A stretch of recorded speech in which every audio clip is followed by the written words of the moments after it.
உங்களுடைய குலதெய்வம் உங்கள் வீட்டின் கதவில்தான் குடியிருக்கும்.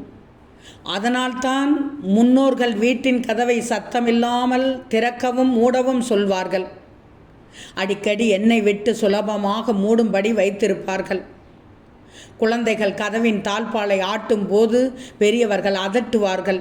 வீட்டின் தலைவாசலில் இருபுறமும் விளக்கு ஏற்றி வைப்பது எல்லோருக்கும் தெரிந்திருக்கும். அந்த இரண்டு புறங்களிலும் கும்ப தேவதைகள் அமர்ந்திருக்கும்.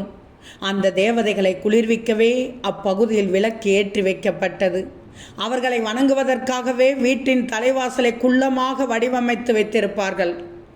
அந்த வீட்டில் குடியிருப்பவர்கள் வீட்டிற்குள் நுழையும் முன் கும்ப தேவதைகளை வணங்கி செல்வதற்குத்தான் இப்படி உயரம் குறைவாக கதவுகள் வடிவமைக்கப்பட்டிருக்கும். அதுபோல் எப்படி நம் கோவில்களில் வாசல் படியை மிதிக்காமல் தாண்டி உள்ளே செல்கிறோமோ அதே போல்தான் வீடு என்னும் கோவிலில் வாசல் படிகளை தாண்டி உள்ளே செல்லணும்.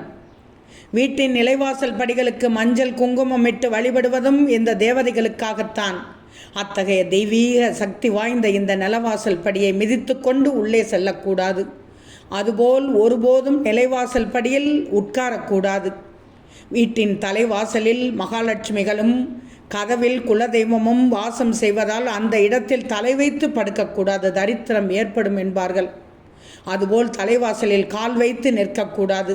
அங்கு நின்று தும்முவதோ தலைவாறுவதோ போன்றவற்றை செய்வதால் வீட்டில் தரித்திரம்தான் உண்டாகும் என்பார்கள். இது போன்ற சில தவறுகளை வீட்டில் செய்தால் பணவரவு கட்டாயம் தடைபடும். வீட்டில் உள்ளவர்களுக்கு மன நிம்மதி கெடும்.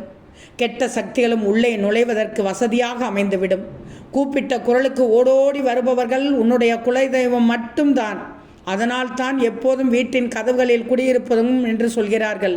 சில சமயங்களில் உனக்கு தெரியாமல் சில நேரங்களில் உனக்கு வரும் ஆபத்துகள் விலகியதை அடுத்து தலைக்கு வந்தது தலைப்பாகையோடு சென்று விட்டது என்று கூறுவார்கள். உன்னுடைய பல கஷ்டங்களிலிருந்து குலதெய்வம் உன் துணையாக இருந்து பாதுகாப்பதாக சொல்கிறார்கள்.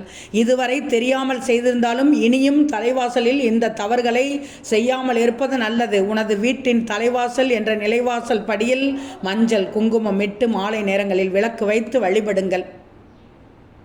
இதை இளைய தலைமுறைக்கு சொல்லிவிடுங்கள்.